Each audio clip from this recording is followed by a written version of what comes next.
हिसार में इनेलो नेता के महिंद्रा शोरूम पर 30 राउंड फायरिंग कर 5 करोड़ रुपए की फिरौती मांगने के मामले में एक और आरोपी गिरफ्तार।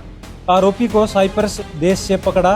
हिसार पुलिस ने काला खैरमपुरिया गैंग के सदस्य दिनेश खैरमपुरिया को साइप्रस से डिपोर्ट कर भारत लाया गया है। आरोप है कि दिनेश विदेश में बैठकर व्यापारियों को फिरौती की धमकी देता था और गैंग का पूरा नेटवर्क संभाल रहा था। उसका नाम उस चर्चित मामले में आया था जब हिसार के महिंद्रा शोरूम पर 30 राउंड फायरिंग कर 5 करोड़ रुपए की रंगदारी मांगी गई थी। हरियाणा पुलिस की एक विशेष उपलब्धि आपके साथ में साझा करने के लिए आमंत्रित किया गया है। संगठित अपराध के विरुद्ध हरियाणा पुलिस कार्रवाई करने के लिए प्रतिबद्ध है और जैसा कि आपको विदित है कि एसटीएफ जो हरियाणा पुलिस की एक विशेष टीम है ने इस साल अभी तक 2026 में 11 जो गैंगस्टर्स हैं, अपराधी हैं, जो संगठित अपराध ऑर्गेनाइज्ड क्राइम्स में इन्वॉल्व रहे हैं, उनका डिपोर्टेशन एक्स्ट्राडिशन कराने में सफलता हासिल करी है। और उसी क्रम में एक जो मेजर अपराधी हैं दिनेश इलियास मिट्टू, उनका एक्स्ट्राडिशन साइप्रस से करवाया गया है।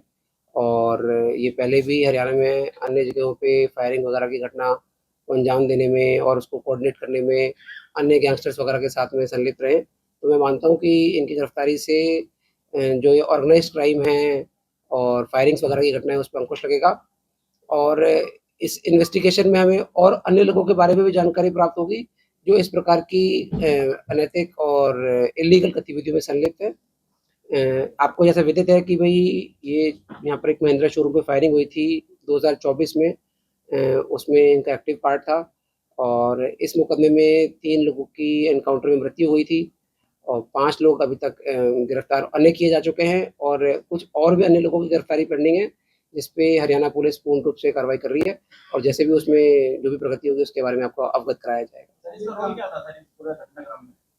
देखिए, ये साइप्रस में मौजूद थे। 2020 में ये साइप्रस गए थे यहाँ से इंडिया से स्टडी वीज़ा पे और वहाँ पर जाकर ये इलीगल एक्टिविटीज़ क्राइम और क्रिमिनल्स में इन्वॉल्व हो गए और वहाँ पे से कॉलिंग वगैरह का कोऑर्डिनेट करना और जो ये इस प्रकार की शूटिंग वगैरह या जो इस प्रकार की चीज़ें करते हैं, एक्सटॉर्शन, इलीगल एक्टिविटीज़ में बेसिकली ये और लोगों के साथ मिल के इस प्रकार की चीज़ों को अंजाम देने लग गए। तो इस प्रकार से इनका रोल था। सर, ये हमारी टीम कब गई थी और कैसे उसको रिपोर्ट वगैरह किया गया? देखिए, कंटिन्यूअस प्रोसेस है। हमने यहाँ पर इंटरपोल रेफरेंस भी जारी करवाया था, रेड कॉर्नर नोटिस भी जारी करवाया था, लुकआउट सर्कुलर जो ब्यूरो ऑफ इमिग्रेशन से जारी होता है वो भी करवाया था।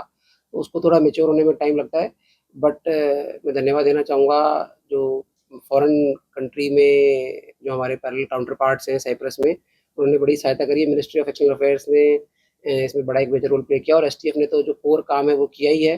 तभी क्योंकि एक लंबा प्रोसीजर होता है किसी अपराधी को किसी दूसरे कंट्री से वापस इंडिया में लेकर आना, तो हमारे डिप्टी साहब एसटीएफ के और एसटीएफ इंचार्ज साहब भी हैं, डीएसपी क्राइम, तो सभी लोगों ने इसमें बहुत मेहनत करी है।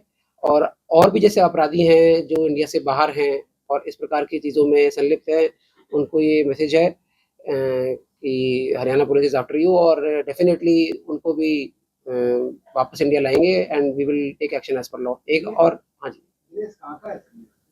दिनेश ये खैरमपुर है, खैरमपुर के रहने वाले हैं जी, आदमपुर पे खैरमपुर गाँव है वहाँ का। वीजा पे गए हुए थे जी, स्टडी वीजा पे।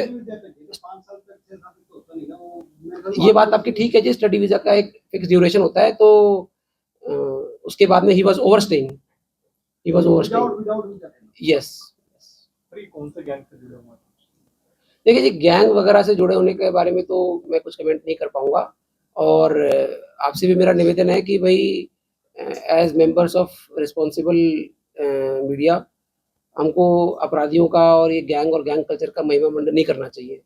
उससे क्या होता है कि कुछ जो युवा होते हैं वो गलत रास्ते पे कई बार चलने का सोच लेते हैं या चल जाते हैं। तो मेरा मानना ये है कि किसी भी प्रकार से अपन को किसी भी प्रकार के गैंग का मीडिया में नाम नहीं लेना चाहिए, उससे अननेसेसरीली उन्हीं का बेनिफिट होता है और ये हमें बिल्कुल नहीं करना चाहिए। 2024 वाले केस में अरेस्ट किया, कोई रिमांड वगैरह लिया है?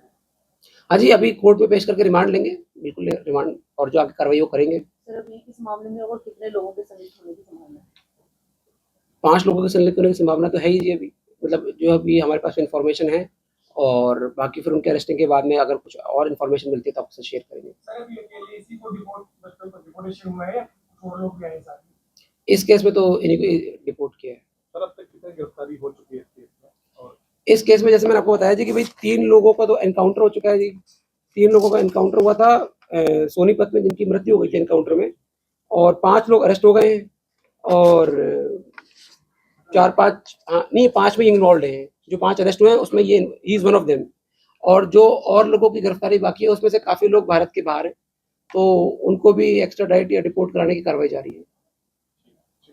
सर सोनिया मर्डर मामले में क्या प्रोग्रेस है? देखिए उस मैटर में हमने रिवॉर्ड जारी करवा रखा है, और जो फेशियल रिकग्निशन कैमराज हैं पूरे इंडिया में वो फोटो हमने सर्कुलेट करा रखी है। और आखिरी बार, हालांकि जो व्यक्ति है वो तो हमने दिल्ली में भी लोकेट किया था, बट आखिरी बार उनकी लोकेशन पंजाब के कुछ इलाकों में पाई गई थी, और टीम्स हमारी वहाँ पर लगातार सर्च कर रही हैं। हमने उन लोगों से भी बात करी है जिससे उस व्यक्ति का चांस एनकाउंटर हुआ था, और थोड़ा समय ज़रूर लगा, मैं बिल्कुल मानता हूँ, बट पूरी उम्मीद है कि जल्द से जल्द वो आरोपी को पकड़ लेंगे। सर दिनेश का फोटो वगैरह कुछ? हाँ जी बिल्कुल, ही इज़ हियर ओनली। ठीक है जी, थैंक यू।